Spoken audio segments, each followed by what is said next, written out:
حضرت عمر بن عبدالعزیز رحمۃ اللہ علیہ کے والد مصر میں ہوتے تھے، اور جناب عمر بن عبدالعزیز حضرت صالح بن کسان رحمۃ اللہ علیہ کے محدث تھے، ان کے پاس مدینہ طیبہ میں تعلیم حاصل کرتے تھے۔ تو آپ نے اپنے استاد صاحب کے پیچھے عصر کی نماز پڑھی، تو ایک رکعت آپ کی لیٹ تھی، اٹھ کے آپ نے نماز پوری کی۔ تو حضرت صالح بن کسان محدث تھے، عالم تھے، حدیث پاک کو جاننے والے، وہ حضرت عمر بن عبدالعزیز سے کہہ رہے ہیں بچپن ہے اور والد مصر میں۔ انہوں نے پوچھا بیٹا کہاں تھے؟ نماز میں ایک رکعت میں نے دیکھا کہ آپ نے دیر سے نماز پڑھی ہے۔ تو عرض کرنے لگے میں حضور کنگھی کر رہا تھا۔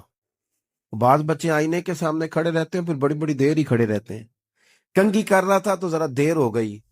حضرت صالح بن کسان رحمۃ اللہ علیہ نے ان کے والد کو مصر میں خط لکھا، فرمانے لگے جوانی بھی ہے، موقع بھی ہے، فرصت بھی ہے، اور ابھی بھی آپ کا بیٹا جماعت سے نماز نہیں پڑھتا۔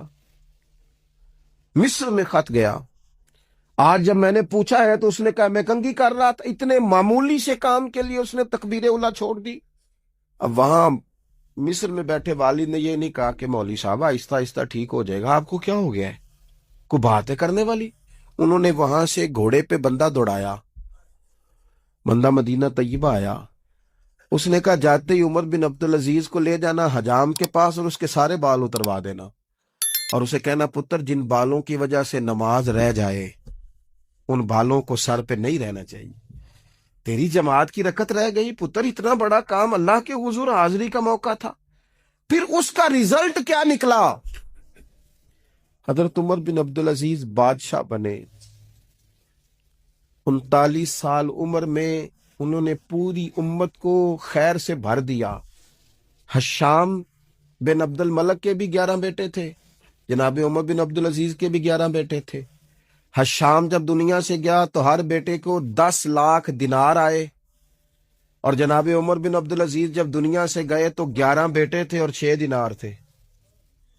اور جاتی دفعہ کہنے لگے پتر اپنے باپ پہ شکوہ نہ کرنا، تمہارا باپ بزدل تھا، 2 رستے تھے، یا تو میں اپنے لیے جہنم کٹھی کرتا اور تمہارے لیے جائیداد بناتا، لیکن میں بزدل تھا، دوزخ سے ڈر گیا، میں جائیداد نہیں بنا سکا، اپنے باپ کو معاف کر دینا۔ تو بچے کہنے لگے ابا جی ہم جس گلی سے گزرتے ہیں لوگ اٹھ کے کھڑے ہو جاتے ہیں کہ نیک باپ کی اولاد جا رہی ہے، اچھے باپ کے بچے جا رہے ہیں، ہمیں کوئی ضرورت نہیں جائیدادوں کی۔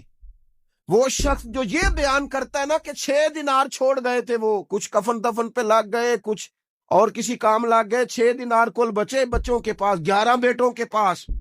لیکن وہ شخص کہتا ہے وہ جو 10 لاکھ دینار حشام بن عبد الملک کے بچوں کو آئے تھے، وہ مسجدوں کے سامنے بھیک مانگا کرتے تھے، کیونکہ جب بچوں کو بنا اس طرح کا دیا گیا کہ کھانے میں پینے میں موج میں اڑا دیا مال، اور یہ جو 6 دینار 11 بیٹوں کو دے کے گیا، رب نے اتنی برکت دی کہ ایک ایک بیٹا ایک ایک وقت میں 100 گھوڑے مال کے بھرے ہوئے رب کے رستے میں خیرات فرمایا کرتے۔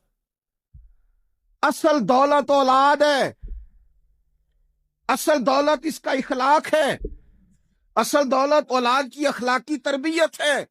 ایسا نہ ہو کہ مال کمانے کے چکر میں اصل دولت سے ہاتھ دھو بیٹھے، ایسا نہ ہو کہ بینک پیسوں سے بھر جائے اور ہماری اولاد ہاتھوں سے نکل جائے، ایسا نہ ہو کہ ہم نے یاروں کو ٹائم دے دے کے تو بڑی دور نکل گئے ہم، لیکن ہمارے بچے کے ذہن میں چند سوالات تھے، ہم انہیں مطمئن نہیں کر سکے، ہم نے نوکروں کے ذمہ ڈال دیا، فلانے کے ذمہ ڈال دیا، چچا کے ذمہ ڈال دیا، وقت نہیں دیا، ٹائم نہیں دیا۔